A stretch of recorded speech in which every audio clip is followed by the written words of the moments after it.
Hello everyone, welcome to Maths IEC. Today we are going to discuss about a proper comparison between series and parallel circuits. Now many people have a quite good idea about these things, especially if you are a physics student, but we are just going to look at all different aspects of a comparison between these two type of circuits. Now the easiest way to understand a series circuit from a parallel circuit is that a series circuit has components that are next to each other. So components are placed one after the other.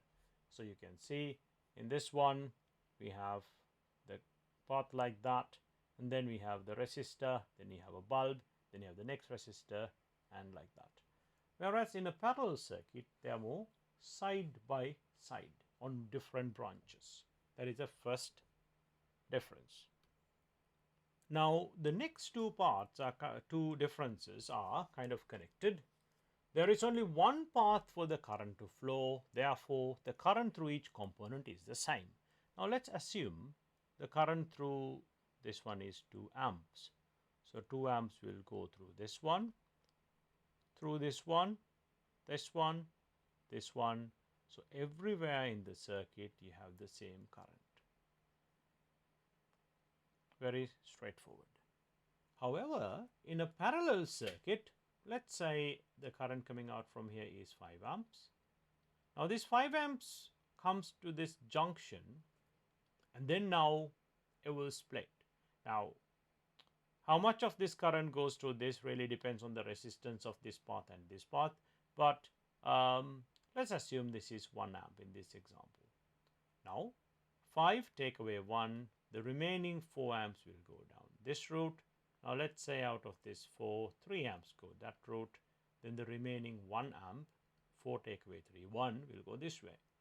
Now that 1 amp will come here, this 3 amp come together here, 3 add 1 in this branch we have 4 amps, we have this 1 amp coming here, 4 add 1 is 5 amps. Now you can clearly see the current that left the power supply is 5 amps. The current that's coming through is exactly 5 amps. So we know this the way we mark the current is correct. So the current split up, you can see there are multiple values, 1 here, 3 here, a different one here, all that. But in a series circuit, everywhere is the same, just 2, 2, 2, 2, 2, 2, and it's the same. Now the next difference is from voltage. So the voltage here in this first example is 10 volts. Now that 10 will split between these three, let's say 5 volts, 2 volts and 3 volts. So they should add up to 10 because there is no internal resistance. How they split really depends on the resistance, but the idea is the voltage splits up.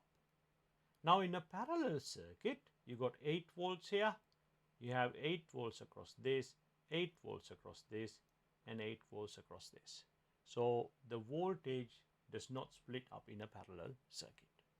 Now it's very obvious that voltage can split up in the series one, but sometimes students kind of get confused. They just memorize, okay, in a parallel circuit it does not split up. Sometimes they don't really exactly understand why. Let me just explain it in a very simple practical way. Imagine there is a battery. Now if this is a 3 volt battery, and if you connect one bulb like that, obviously this bulb feels the full 3 volts, right?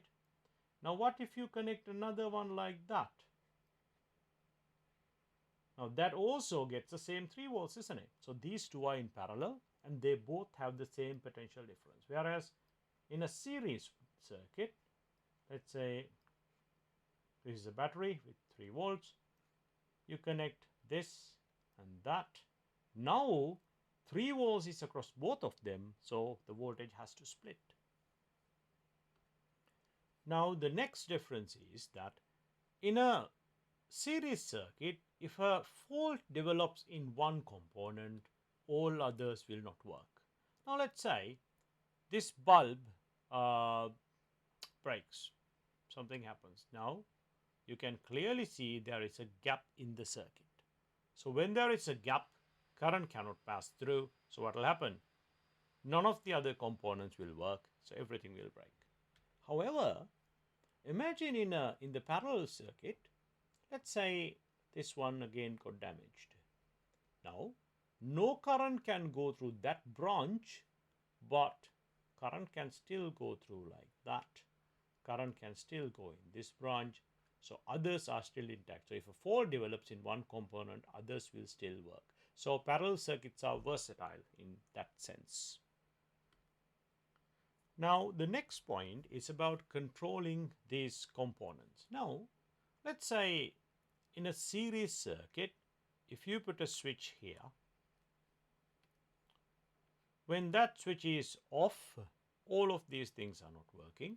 If you close the switch, all of them will start to work together.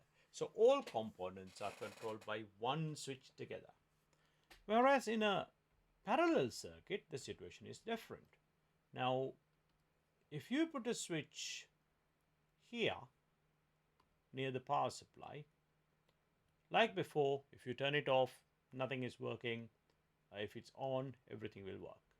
Now also, you have the option of putting a switch here.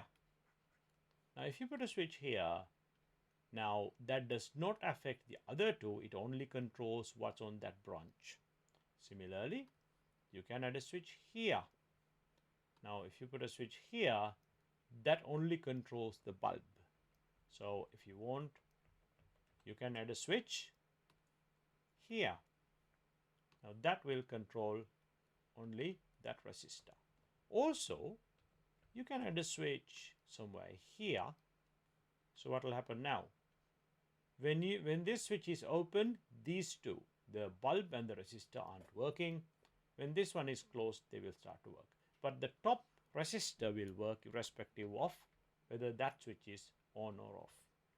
So in a parallel circuit, you have more aspects when it comes to control it. So here you go. These are the basic differences between a series and a parallel circuit.